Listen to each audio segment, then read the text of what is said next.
আগে 10-এ ছিল, 10 থেকে ওঠার জন্যই আপনার ক্যাপ্টেন বানানো হয়েছে।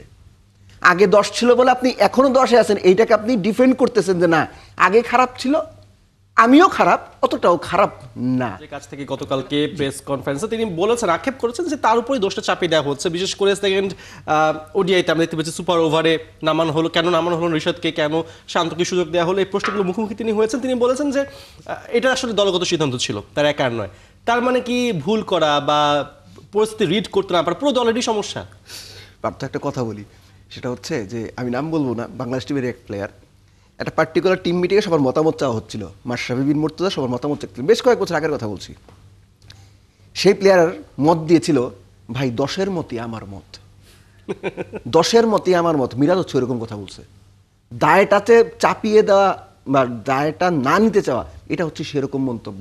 Man, you are the captain, you have to take the responsibility. Soumya press কনফারেন্সে এসে রেসপন্সিবিলিটি নিয়ে গিয়েছে যে আমি পারি না, আমি ব্যর্থ হয়েছি। ক্যাপ্টেন সেই রেসপন্সিবিলিটি দিতে চায় নাই। ভাই এটা দলীয় সিদ্ধান্ত। দল কি 10 জনে চালায়?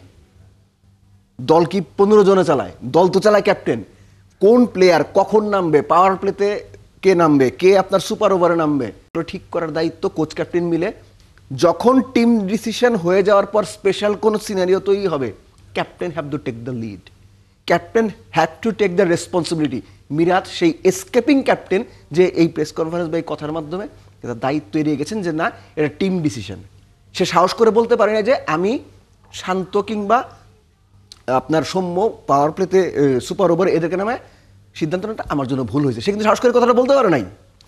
আমি ধরেই নিচ্ছি এটা টিম ডিসিশন, কিন্তু আপনি যখন এসে গড়পড়তা সবার ওপরে দায় চাপাবেন যে সবাই মিলেই ভুল করছি, এটা হয় না।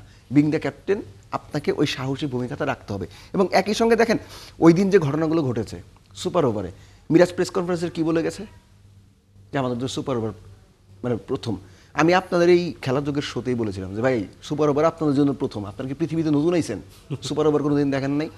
জিনিসটা হচ্ছে যে এই যে এসকেপিং কথাবার্তা, যে পাশ কাটিয়ে যাওয়ার কথাবার্তা, দায়িত্ব না নিতে চাওয়ার যে কথাবার্তা, এগুলো মিরাজ প্র্যাকটিস করে যাচ্ছেন। লাস্ট আর একটা উদাহরণ দিই আপনার এই প্রশ্নের সম্পর্কভাবে।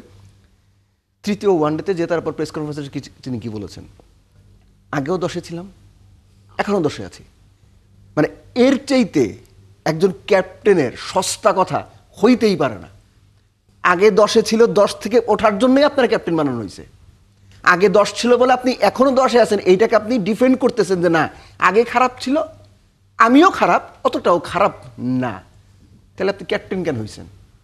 ক্যাপ্টেন যদি হয়ে থাকেন আপনাকে উইথ কনভিকশন এটা বলতে হবে যে আমি আগে 10-এ ছিলাম, now it's my primary responsibility 10 থেকে দলকে টপ 7-এ নিয়ে যাওয়া বা 8-এর মধ্যে নিয়ে যাওয়া। একটা কথার কথা বলতেছি আমি, কিন্তু সে ওই 10টাকে মানে আগে আমি খারাপ ছিলাম এটা ডিফেন্ড করতেছে যে আগের চাইতে তার খারাপ হয়নি। মানে অন্যজন যদি একটা হাবিজাবি ময়লা খায়, আপনিও সেই ময়লা খাওয়া সাপোর্ট করবেন। Is it like that? So এই যে এসকেপিং মেন্টালিটি, বকডাউন থাকার মেন্টালিটি, পিঠ বাঁচিয়ে মানে চলার মেন্টালিটি, বাংলাদেশের অনেক সিনিয়র প্লেয়ার এটা ছিল, মিরাজ এটা পেয়েছে।